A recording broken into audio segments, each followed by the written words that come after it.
So today, we have just one story, but it's complicated and long and really interesting. It comes from depositions recently released in the lawsuit between the Florida-controlled Central Florida Tourism Oversight District and Disney. And in them, there's a couple of interesting details, I think accidentally not redacted, as to what Disney is thinking about beyond the currently announced plans for the Cars area and Villains Land at the Magic Kingdom. And for clarity here, the answer is not themed hotels. The disclosure is largely arranged into a small common phrase that I think went unnoticed by redactors before these depositions were released to journalists. And we'll get into that part of the story toward the end of our episode today. But before we get there, the unusual inside story of what really happened back in 2022 and 2023 as Governor DeSantis of Florida sought to take over the district that oversees the Disney Resort and fill its board with people who were loyal to him, thereby putting pressure on Disney, presumably related to how it was then speaking about cultural issues. I know some of you remember the public parts of this clearly, but in April, that is this past month, there were about 700 pages that were released that gave new details into the way this all actually played out. So that is our story for today.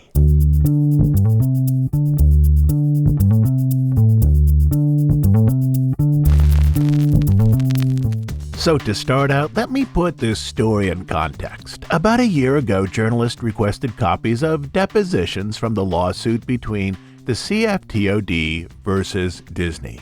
The CFTOD, again, is the Central Florida Tourism Oversight District, basically the state-created replacement for the Reedy Creek Improvement District. This is the special district that provides governmental oversight for the land on which Disney World sits. And as for those depositions, they were released and then posted publicly online about a week ago. Overall, they show maneuvering and struggles inside of Disney during their protracted and very public political battle with Governor Ron DeSantis. And let me break this down even a little bit more before we get to the revelations in the depositions themselves. Longtime listeners likely recall the overall issues very clearly.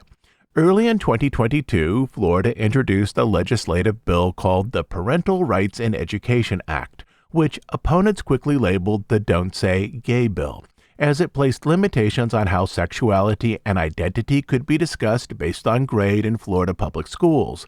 Even though Disney had a large public footprint in Florida, no Disney officials initially made any public statements about the bill, even though many cast members who supported LGBT rights urged the company to do so.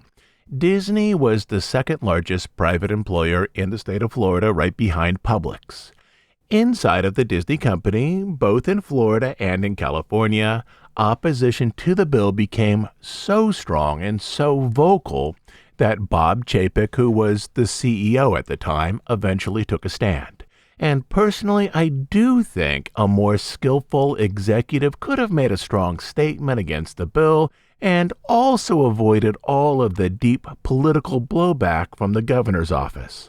In my opinion, this would have involved pairing the message opposing the bill with a message about Disney's longtime positive history with the state of Florida, and also a note about how Disney sought to continue a positive relationship with the state in the future, but again, in my opinion, carefully crafted communications that delivered a political message while avoiding political retaliation weren't exactly Bob Chapek's strong suit. He first spoke about the bill at a March 9, 2022 shareholders meeting. There he reportedly said, "We were opposed to the bill from the outset, but we chose not to take a public position on it because we thought we could be more effective working behind the scenes, engaging directly with lawmakers on both sides of the aisle." This was followed 2 days later with a post on Twitter, which included the following statement. Starting immediately, we're increasing our support for advocacy groups to combat similar legislation in other states. We are hard at work creating a new framework for our political giving that will ensure our advocacy better reflects our values. And today we are pausing all political donations in the state of Florida. In this, he framed his message with a combative tone that invited continued conflict, which is exactly what happened. Again, in my opinion, it is not just the underlying message that became the issue, rather how that message was delivered. And someone at Disney probably should have seen the obvious, that public opposition with what was then perceived as a left-leaning company might have been taken as a gift by a person like Governor DeSantis, who was then beginning to campaign for the Republican nomination for president on the 2024 ticket. And again, in my opinion, DeSantis saw the opportunity and took it, centering himself on the cultural right in a national dispute with one of America's largest companies. After signing the bill into law, DeSantis and other Florida representatives made statements as to how Disney was acting not as an entertainment company, but rather as a political entity. At a press conference on April 22nd, Governor DeSantis issued the following statement, presumably speaking to Disney. You're a corporation based in Burbank, California, and you're going to marshal your economic might to attack the parents of my state? We view that as a provocation, and we're going to fight back against that. On the same day, DeSantis signed into law a bill that intended to dissolve the Reedy Creek Improvement District that had provided friendly governmental oversight to the Disney resort since 1968. In this statement, and ones like it, DeSantis set the grounds for one of the later lawsuits, in which Disney then said that the state of Florida was illegally retaliating against Disney for speech that was protected under free speech rights. After this bill was signed into law, and after similar statements about political speech and what appeared to be governmental retaliation, the Disney resort in Florida found itself in a position of strategic unrest. The initial problem had to do with funding for government services. Who would pay for basic services such as road improvement, fire departments, and police protection at the Disney resort, as for decades, Reedy Creek had been taxing Disney at a very high rate to provide these services. This tax burden, if Reedy Creek was dissolved, would then fall on the counties of Orange and Osceola, which are the two counties in which the Disney resort is located. Also, who then would pay back the millions and millions of dollars in government-backed bonds that Reedy Creek had issued to create roads and other infrastructures if Reedy Creek was dissolved? Would these costs also be placed onto the residents of Orange and Osceola counties to be funded through higher general property taxes for all residents? The solution eventually became that the Reedy Creek Improvement District wouldn't be dissolved outright. Rather, it would be replaced with a new special district called the Central Florida Tourism Oversight District, or the CFTOD. Instead of being controlled by a small number of residents who technically lived in Reedy Creek, specifically in the towns of Bay Lake and Lake Buena Vista, the new board members would be appointed directly by the governor, which meant that the governor, through surrogates, would have tremendous power over Disney in terms of how the company was allowed to build on its own property through zoning and permitting. With this, in the middle of 2022, a legal timeline was developed to replace the Disney-friendly Reedy Creek Improvement District with the DeSantis-appointed CFTOD by June 2023, though it could be put in place earlier. This gave Disney a window to work with Reedy Creek to prepare for the emergence of the CFTOD. At two public board meetings in the early weeks of 2023, in relatively vague terms, Reedy Creek discussed and then enacted a future-looking development agreement that would give Disney the right to build certain projects, such as hotels, a theme park, water parks, and so on, without further governmental approval, and they also put forward a restricted covenant that would then limit what the incoming government officials could do. After the CFTOD was installed in late February, state politicians quickly learned of these two agreements, which more or less meant that for decades, if these agreements stayed in place, the CFTOD could do little other than fix roads and manage utilities, as Disney had already secured the right to complete large projects without further district approval. And in terms of how this all was playing out, if Disney's error was in its initial cultural messaging, the governor's error was in not watching what Reedy Creek was passing in its final days before it was replaced by the CFTOD. And from all this came multiple lawsuits. One lawsuit focused on alleged governmental retaliation against Disney for Bob Chapek's statements, which should have been protected as political speech. Another lawsuit, which was CFTOD versus Disney, focused more on the validity of those two agreements that Reedy Creek passed with Disney in its final weeks of power. These depositions came from that second lawsuit between the CFTOD and Disney. And specifically, the three depositions that were released came from a Disney executive who works with Imagineering, a deputy chief counsel with the Disney legal department, and the longtime administrator of the Reedy Creek Improvement District before it was dissolved. Two of these depositions took pretty much a full day each, and the third took 2 days. And here are the bits and pieces that were revealed in those depositions.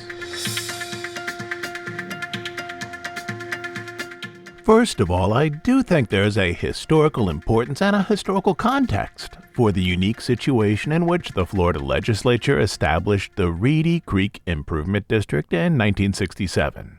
And also, in the companion acts, the charter for the city of Bay Lake, which is wholly located in Orange County, as is the majority of the Disney resort, including all of the theme parks, and the city of Lake Buena Vista, which is located in both Orange County and Osceola County. Osceola County only has a small part of the Disney development, most notably the All-Stars Resorts, the ESPN Wide World of Sports, as well as some support facilities. But in this context, the Improvement District was established because nearly 60 years ago now, Walt Disney and later the Disney Company wanted to build an actual model city, a research-focused industrial park, an airport, and various power plants on its property. Aside from a short-lived runway for very small planes that closed 3 years after the resort opened due to low demand, various solar farms, and an on-site power facility, most of these civic goals were never realized by Disney, as the Disney Company, after the passing of both Walt and Roy Disney, focused their Florida resort on entertainment and hospitality, not on civic developments. But the unique governmental arrangement given to Disney to facilitate the development of a model city as well as the industrial park stayed with the company and allowed Disney to coordinate with the government body that oversaw their efforts.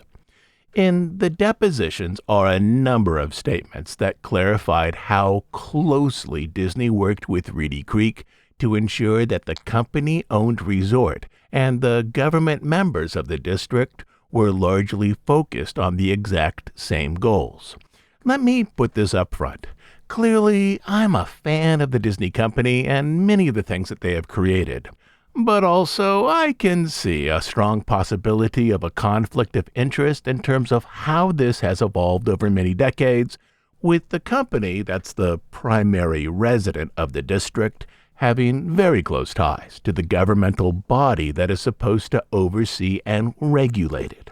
For decades, the voting members of Reedy Creek were required to be landowners in the district. For years, it's been clear that this land changed hands from outgoing members to incoming members to satisfy this rule.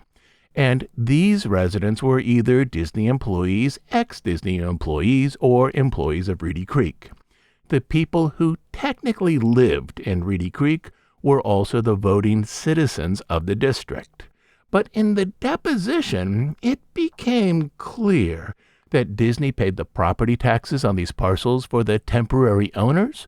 Residents would often sit on city councils for one of the two cities in Reedy Creek, and this land arrangement apparently included board members for Reedy Creek itself.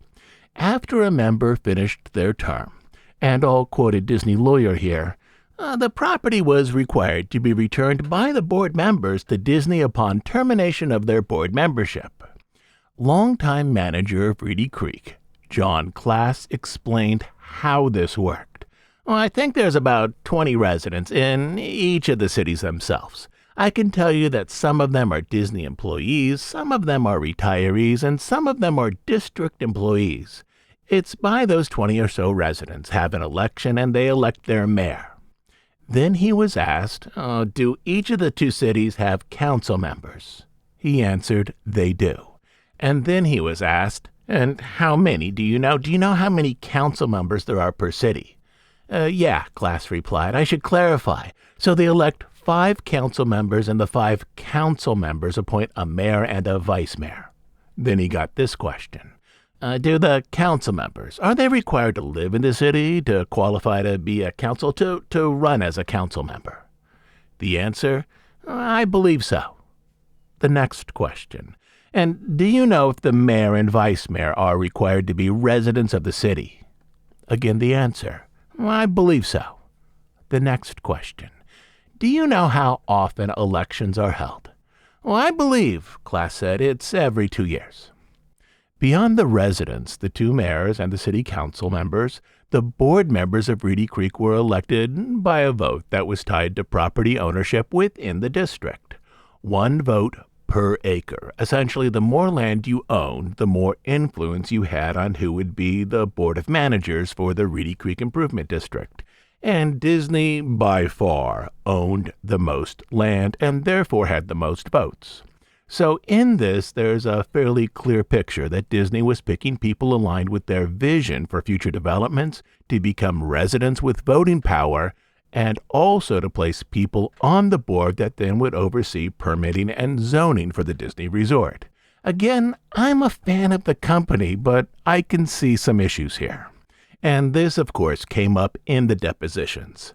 John McGowan, a Disney lawyer, explained that in his opinion, the move to shutter Reedy Creek was politically motivated and retaliatory for statements made by then Disney CEO Bob Chapek, but he also clarified, well, that is, I don't believe what motivated the governor of Florida to take over the Reedy Creek Improvement District was based on a desire for better accountability.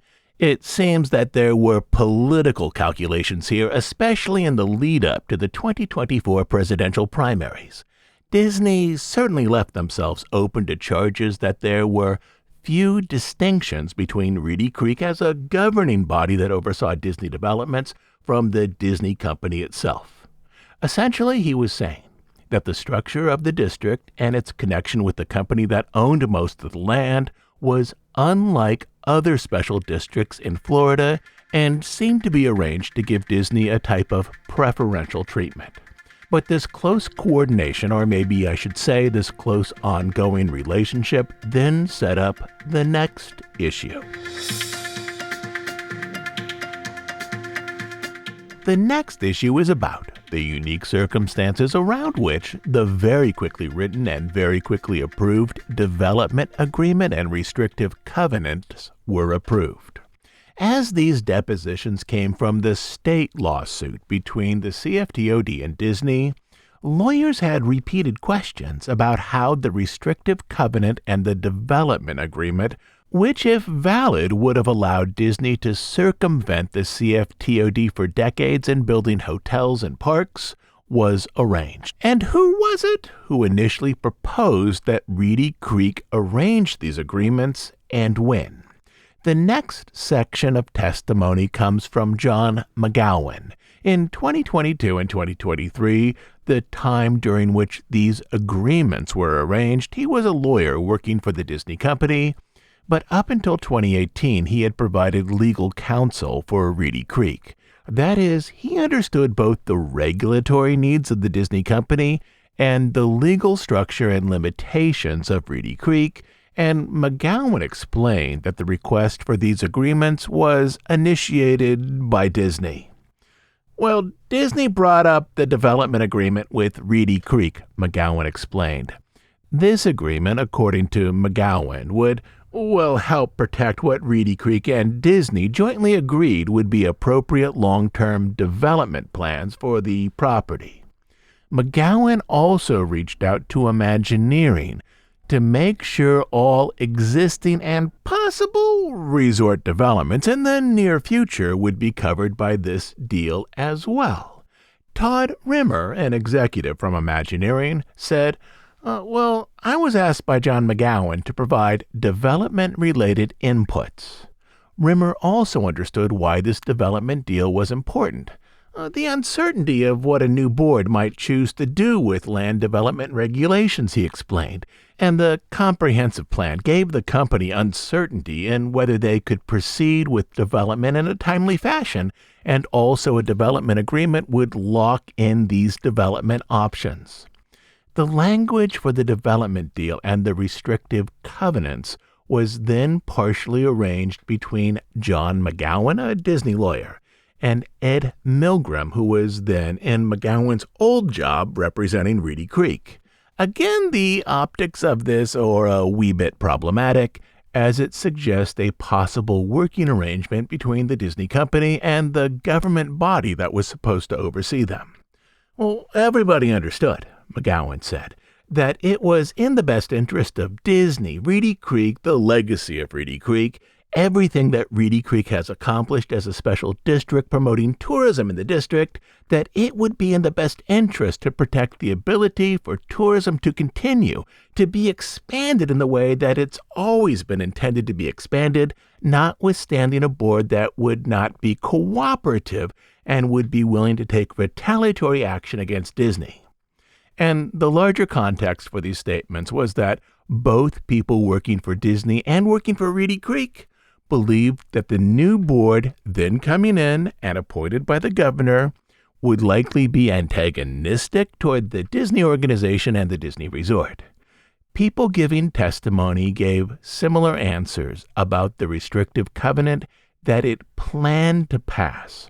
Whereas the development agreement would allow Disney to essentially build things and a whole lot of things without the approval of the CFTOD, the restrictive covenant put in place limitations on what the CFTOD would be allowed to do once they were installed as a board. The restrictive covenant would prevent the incoming CFTOD board from building anything that might be detrimental to the Disney resort. This included new non-Disney hotels, stores, restaurants, and theme parks on land owned by Reedy Creek inside the Disney bubble. By 2023, the Improvement District itself had a fair amount of land inside the Disney bubble purchased from Disney, which was intended for roads, some parking, government buildings, and other infrastructure. But the incoming board could use that land for other projects as they owned it if it wanted to. Also in the restrictive covenant were new limitations on zoning, which would prevent the incoming board from greenlighting other projects, such as a prison or a community college, being built inside the Disney bubble, as these would detract from the overall tone of the resort. The question about whose idea it was to develop the restrictive covenant didn't go to McGowan, the lawyer. It went to John Klass, the longtime managing administrator of Reedy Creek. When asked whose idea it was to create the restrictive covenant, he said, I believe it was Disney's. From there, though, McGowan, the lawyer, mostly filled in the motivation for the quick timeline. McGowan explained that Disney was concerned that the incoming CFTOD board would be hostile to Disney's interests. Because there was limited time until the CFTOD board was installed, Disney needed to move quickly, very quickly. The documents were written over a few days, within roughly a week, McGowan added, maybe 2 weeks. And then McGowan had his name removed from the agreement. My recollection, he said, is that putting my name on the document would needlessly, without any, raise the ire of the next board, and that they would use it as a false narrative that it was something shoved down the district's throat. This intent was also clear in an email that McGowan sent early in 2023 that was unearthed as part of the trial's discovery period. In that email, McGowan said it would be better to have a non-Disney employee be the drafter. And then there was one other unusual component added into the mix. Disney contracted with an outside firm to help with this, a firm based in Tallahassee, who likely understood what these documents needed to contain, how the language needed to be arranged, and what needed to happen in terms of board meetings to ensure the agreement and the covenant were valid. The problem was this. The firm Disney reached out to, one they had previously used for their lobbying efforts in Tallahassee and other issues, was reliant on work from the governor's office to sustain their business at its current levels. They agreed to quietly offer guidance, but also wanted their name left off the agreements. They were terribly afraid, McGowan explained, that if the governor learned that they were helping Disney, the governor would retaliate and take work away from them. In February 2023, Disney and administrators from Reedy Creek presented the two agreements to the board, but in a way that partially concealed everything that these agreements might cover to those in attendance beyond the board themselves. John McGowan suggested that all the details not be presented publicly. In his opinion, only a short overview was publicly offered. Because it's a complicated transaction, he said, and it would really muck up the discussion to have that kind of detail at this point in the board meeting. Let me add in my personal interpretation here. It also seems that it might have been in both Disney and Reedy Creek's interest if the extent of the agreements in these documents weren't fully revealed to interested citizens attending the public meeting and then by extension related back to the governor's office. McGowan explained, as an employee of Disney and understanding what the district is and what the district was going to become, that it was in the best interest of the district to have these documents executed before the hostile board took over. When Nancy Moss, the lawyer representing the state-appointed CFTOD board, asked if McGowan had a deadline for passing these things, he explained that there was no formal date identified as the per se deadline. Rather, the deadline was an event.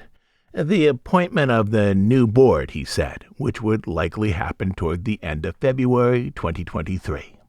The anticipation of antagonism from the new board was so great that John Class, the district administrator, felt that the specific job of at least some new board members, specifically Brian Ongst, was to come in, finish contracts, and then shut down the board entirely, leaving Disney at the whims of county organizations, which would greatly slow the permitting process for new projects at their parks and resort. When asked by a Disney lawyer if Class meant that the board would eliminate the district in its entirety, Class responded yes, meaning that's exactly what he expected to happen.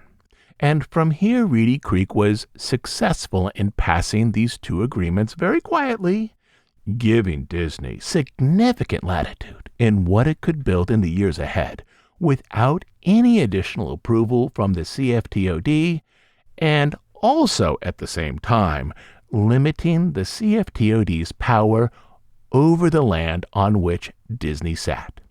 Needless to say, the new board and the governor weren't super pleased when they found out, but by then, these agreements were in place, leaving the governor limited options, specifically to try to invalidate them after they were passed. In part, these were elements that were then later explored at some point in the depositions. So what specifically was Disney trying to protect in asking Reedy Creek to pass this development deal that essentially shut out the incoming CFTOD board? Disney wanted to protect both things in early development and also future projects not yet considered. The terms that were set out were relatively vague. Names like Villains Land or the Cars area weren't used.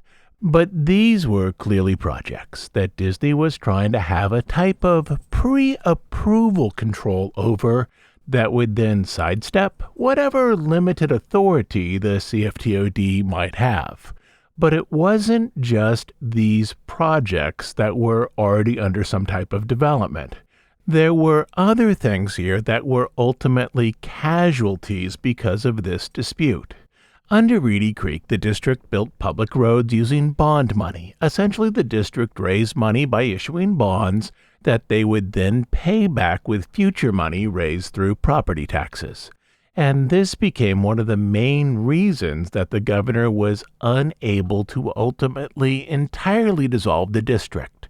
The question of who then would be on the big financial hook to pay back millions of dollars previously raised over many years through bonds. The citizens of Orange and Osceola counties certainly didn't want to pay back those bonds themselves, and that the state government missed how this element would play out also reveals how hastily some of the government's actions were also put together on their end, which makes some of what happened here look more like political grandstanding on DeSantis's part, as he used this dispute with Disney to develop his public image on a national scale leading up to the presidential primaries. One of the projects that was caught up in this mess was the effort to update public roads on and around Disney property. The project was broken down into phases. The early phases, already completed, had added lanes to existing roads and added large interchanges around the entrance to the Magic Kingdom and the TTC parking lots. Those flyovers that visitors to the Magic Kingdom now take while driving to the Contemporary or when going to the Magic Kingdom were part of the early phase of this roads project. But Phase 3 was the widening of roads around the Poly, Shades of Green, and the Grand Floridian. All of that was now stalled once the CFTOD took over. Even if the CFTOD wanted to complete those road projects, after all, it was their domain as a special district to manage the public roads around Disney World. The CFTOD had no way to raise that money.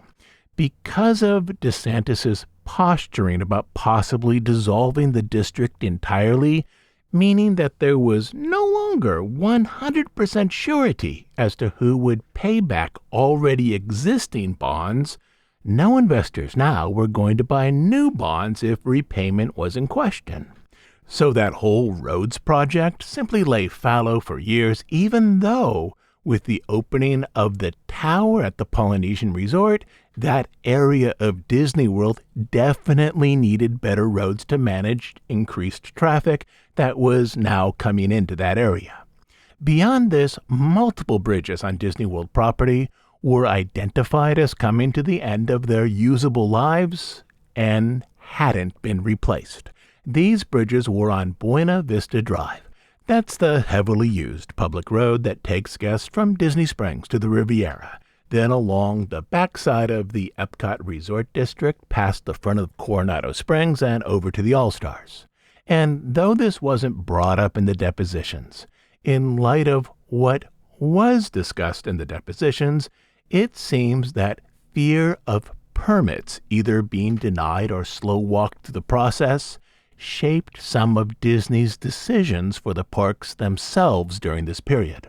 There were minimal new attractions developed during the period from about 2022 to 2025. Part of the problem here was that CEO Bob Chapek was quietly siphoning off profits away from the parks to backfill losses on Disney+. But Disney still could have built some smaller new attractions with the capital that was left. In the past few decades, Disney has bought relatively inexpensive off-the-shelf flat rides and then themed them and placed them into a park. For example, that would describe nearly everything that was in a Bugs Land at DCA for years. And I don't mean to pick on modern Disney for doing this. Walt occasionally did this as well. For example, the Skyway at Disneyland, which opened in 1956, was not only an off-the-shelf system, it was a used off-the-shelf system that Walt brought into his park, freshened up, and made into a very nice attraction. But during this period in Florida, Disney didn't opt for relatively inexpensive new rides to enhance existing parks. Over and over, they opted to retheme existing attractions. For the period in question, this would include the Country Bears, Test Track, and the Zootopia attraction currently in the Tree of Life. And it seems fairly clear that some of this strategy was also a means to limit permitting. If Disney was using existing attractions or existing ride systems, which is true for all of these examples, it means that Disney needed far fewer permits to create new versions of those attractions in the parks. Moreover, the type of permits that they did need for basic demo, for the creation of show stages, for the creation of signs, etc., was less contentious than the type of permitting that they would need for a new attraction, specifically a new attraction that might be developed on lands used for water runoff or designated as wetlands. But the big reveal about these elements came from a deposition in which Todd Rimmer, that executive with Walt Disney Imagineering, explained what Disney was trying to do. For Rimmer, the CFTOD created doubt in terms of permitting for projects that were at that time just being planned. The uncertainty of what a new board, he said, might choose to do with land development regulations, and the comprehensive plan gave the company uncertainty in whether they could proceed with development in a timely fashion, and so a development agreement would lock in those development options. At another point in his deposition, he explained this in more detail. The adoption of a new building code, the adoption of new land development regulations, the adoption of a new comprehensive plan, all of these things together had the potential to utterly stymie Disney development plans for Disney World for years. And for the next part of this, the date at which this is said will be important. Todd Rimmer, speaking about Imagineering, said the following statement in a deposition on February 13, 2024. This is long after Splash Mountain had closed and work had begun on Tiana's Bayou Adventure, but is about 6 months before the D23 Expo at which Villains Land and the Cars area would be announced. Rimmer explained that the state takeover of Reedy Creek was problematic in terms of how permitting with an antagonistic board might work, which then caused some projects at Disney to be delayed. When asked about what had been delayed, Rimmer explained that it was projects around the Magic Kingdom. And then he added, it includes new attractions and redevelopment of existing attractions and potentially new hotels. So let's break down this answer, because what he said is important and revealing. The new attractions are pretty clearly those that have now been at least partially announced for the Cars area at Piston Peak and Villains Land, both in the Magic Kingdom. But this leaves two other category areas that Rimmer discussed. First was those new hotels, which was later clarified as 1 or 2 hotel locations. When asked as to the location of these hotels, Rimmer explained that they would generally be within the same area that we're expanding. There are no specific locations yet. But this would place those 1 or 2 hotels as part of the Villains Land and Cars area inside or just outside the Magic Kingdom. And then he added one more detail, that the concern at that time, again in 2022 and 2023, was whether the entitlements that we need to develop this will be available, mostly wetland credits. And so it's that detail that helps us narrow down the area some. This would probably be a hotel or 2 toward the back of the Villains Land or Cars area expansion, likely themed to the area. Essentially, this would have given Disney 1 or 2 hotels that then could compete with the Helios Grand Hotel attached to Epic Universe that Disney was already aware of. I think it's easy to speculate here that there might have been a Villains Kingdom themed hotel at the very back of Villains Land, but that of course wasn't discussed. Now let me break this down a little further. The point of contention was that Todd Rimmer was concerned that Disney wouldn't be able to use wetland mitigation credits to develop property at the back of the Magic Kingdom that had previously been designated as wetlands. Years ago, Disney bought a natural preserve, now called the Disney Wilderness Preserve, which is a couple dozen miles southeast of Disney World in Florida. For years, when Disney has requested to transform 1 acre of wetlands inside the Disney Resort so that it can become buildable land, it then designates or essentially gives 1 acre at the Disney Wilderness Preserve over to permanent wetland preservation. Essentially 1 acre for 1 acre. And this, as we can now see, is clearly not the reason that this hotel or these hotels were not moved forward with the rest of the project. And how do I know this? Because for the environmental permit through the South Florida Water District, we know that the current project, which is just themed amusement areas for villains and cars, will impact exactly 61.9 acres of wetlands and land used for surface water. Clearly, the themed areas will not be that big, but the impact of those developments along with back-of-house areas will impact 61.9 acres. So to build these areas at Disney World, Disney is essentially trading 62 acres of wetlands inside the resort for 62 newly dedicated acres at its Wilderness Preserve. And clearly, if they wanted to, it would have been possible to add on a few more acres in this exchange for a hotel or possibly 2. So what stopped these hotels from being built? Again, speculation, but at the moment, Disney has too many hotels. Also, DVC developments are selling slower than they have in previous years. Nearly all on-property Disney World hotels built in the last dozen years have been either DVC exclusive resorts or a combination of DVC and cash hotels. The one exception to all this is Grand Destino Tower at Coronado Springs, but that's not there to primarily accommodate regular guests at Disney World. It's there to accommodate guests attending conventions and conferences at Coronado Springs. And I guess if you really want to quibble, there was that Galactic Star Cruiser thing, but I would say that didn't function primarily as a hotel. It functioned primarily as an experience.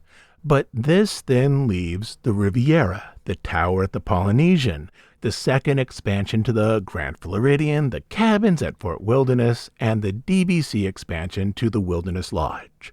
All of those were either DVC or DVC/hotel properties. So almost surely whatever was being explored as a hotel as part of the Magic Kingdom expansion would have had a large DVC component, Those are simply more profitable for Disney right now and also guarantee that guests come to the resort on a regular basis so that timeshare points are used. The problem, as I see it, is that many of these DVC properties haven't sold out in recent years in a timely manner. Disney presently has 3 DVC properties in active sales at Disney World, meaning that these are resorts that haven't yet sold out their initial points. These include the Riviera, the Polynesian Tower, and the cabins at Fort Wilderness. And Disney is just about to open a 4th DVC location, which is the Lakeside Lodge over on Bay Lake, which will have roughly 1,000 rooms. These rooms will be divided between DVC ownership and cash rooms.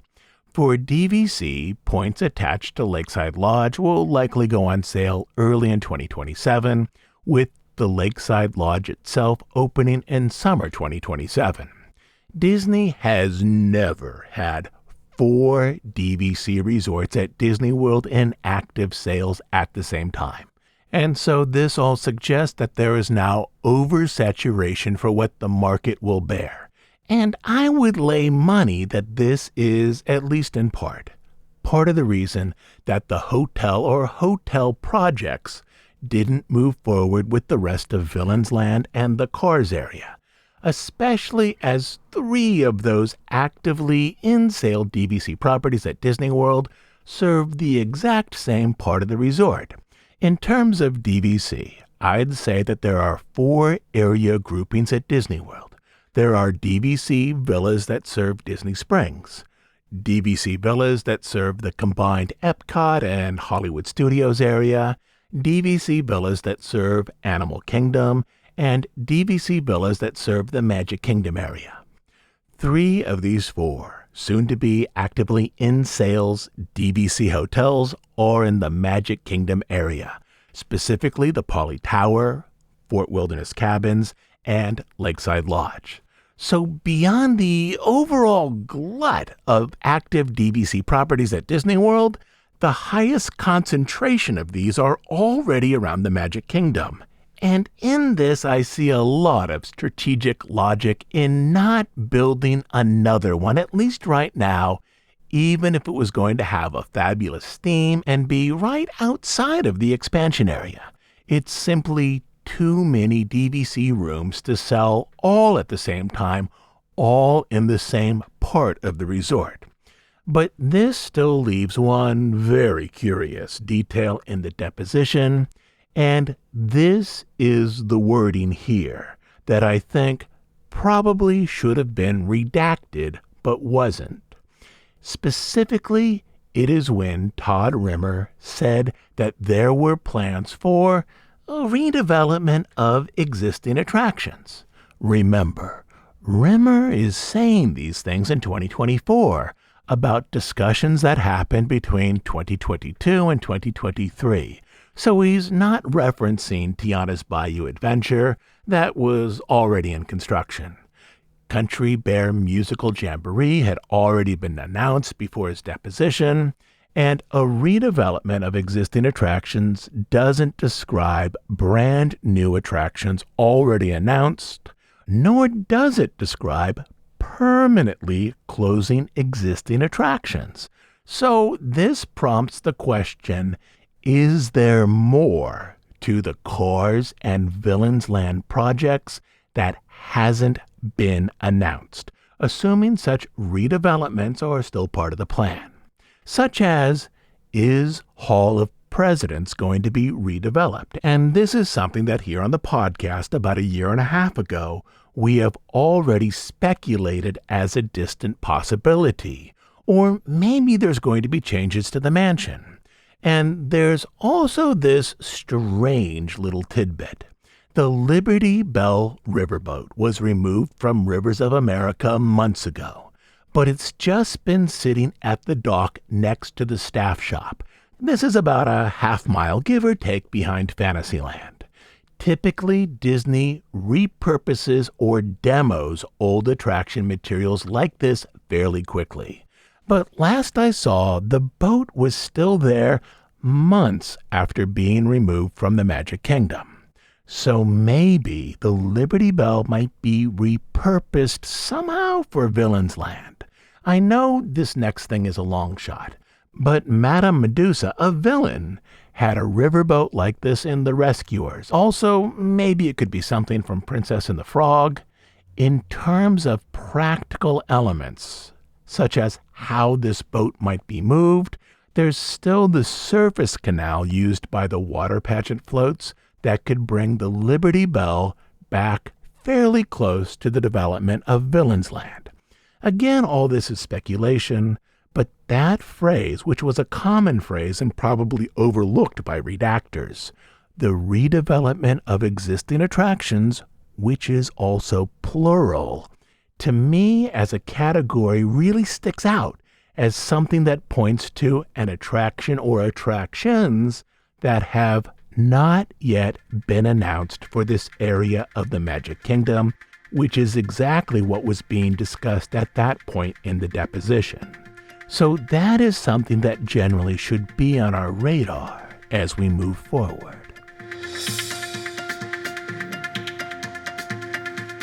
So in terms of this overall story about the CFTOD versus Disney, how did it end in terms of the court case in Florida? Well, about a month after these depositions were taken in March 2024, Disney and the CFTOD reached a settlement. Disney allowed that both the development agreement and the covenants would not be enforceable, and the CFTOD agreed to work with a new development framework to expand the Disney resort just outside Orlando. Ron DeSantis also replaced some members of the CFTOD board that were viewed as confrontational toward Disney, with members more focused on working toward larger developments within the district. More or less, work between Disney and the CFTOD over many months began to stabilize and look like other Florida districts. The CFTOD was still state-controlled, but was more focused on supporting Disney, with also an emphasis on accountability and audits. Work on other projects, such as Phase 3 of the road development project, began to move forward, as did other proposals. In August of 2024, a few months after the two sides reached a settlement, Disney felt ready to announce a slate of new projects at the D23 event in Anaheim, which included Villain's Land and the Cars area, though possibly, as mentioned, we still don't have all the details on what will be built as an extension of that. And generally, that is where we are today. The relationship between the district and Disney is nowhere near as close as it was when Reedy Creek was there. But the arrangement is workable, and projects, once again, are moving forward. I'll be back next week with a new episode. Also, if you've been waiting until our series on Mary Blair was finished to binge the whole thing, then go binge away. All episodes in that 16-hour series are now posted and streaming. It's the story not only of Disney legend Mary Blair, but also of the development of the Disney Company and of Walt Disney himself from the late 30s through the opening of Walt Disney World. Lastly, as you know, we're an ad-free, listener-supported podcast. We do just two things: deep dives on stories related to the history of the Disney studio and the parks, and news and analysis of current events as they relate to the Disney Company. We are funded entirely by listener contributions, specifically by listeners who join us over on Bandcamp as monthly subscribers. On Bandcamp, you will find over 300 episodes not available on iTunes or anywhere else. But the best reason to join us there is to support the work we do here and to make sure that this podcast continues to exist. You can support us by becoming a monthly subscriber at dhipodcast.bandcamp.com. I'll also leave a link down in our show notes. So, until next Sunday, this is Todd James Pierce.